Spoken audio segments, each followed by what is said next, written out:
নমস্কার বন্ধুরা, আমি চম্পা। প্রতিদিনের মতো আজকেও রান্নার রেসিপি নিয়ে চলে এসেছি। আজকে বানাবো জ্যান্ত কাতলা মাছের ঝোল। তার জন্য আমি কাতলা মাছগুলো কেটে ধুয়ে নুন হলুদ মাখিয়ে নিয়েছি। কাতলা মাছের ঝোল বানানোর জন্য আমি নিয়েছি ওলকপি, সিম, আলু, বেগুন, টমেটো, পেঁয়াজকালি আর মটরশুঁটি। এবার মাছগুলো ভেজে নেব।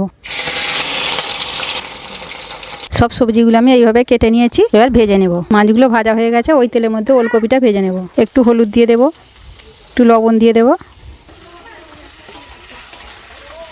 সিমগুলো ভেজে নেব। আলুটা ভাজা হয়ে গেছে, কেটে রাখা পেঁয়াজ কালিগুলো দিয়ে দেব।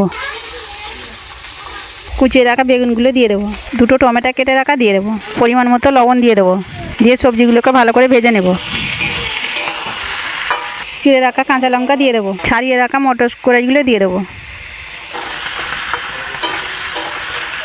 মশলার মধ্যে নিয়েছি আদা, জিরে, ধনে একসাথে বাটা, লঙ্কা গুঁড়ো, হলুদ গুঁড়ো। সবজিগুলো ভাজা হয়ে গেছে, মশলাগুলো দিয়ে দেবো। মশলাগুলো ভালো করে ভেজে নেব। মশলাটা ভাজা হয়ে গেছে, জলটা দিয়ে দেবো। ঝোলটা ফুটে গেছে, সিম আর ওলকপি ভাজাটা দিয়ে দেবো। দিয়ে ঢাকা দিয়ে দেবো। ঝোলটা সাঁতাল দেওয়ার জন্য ঝোলটা একটু নামিয়ে নেব। ফোড়নে দিয়ে দেবো 3টে তেজপাতা, 5 ফোড়ন। ঝোলটা ঢেলে দেবো। কাতলা মাছ ভাজাগুলো দিয়ে দেবো। বন্ধুরা, ওলকপি দিয়ে জ্যান্ত কাতলা মাছের ঝোলটা আমাদের বানানো হয়ে গেছে। আপনারা বাড়িতে এইভাবে বানাবেন আর আমার চ্যানেলটাকে লাইক ও সাবস্ক্রাইব করে পাশে থাকবেন।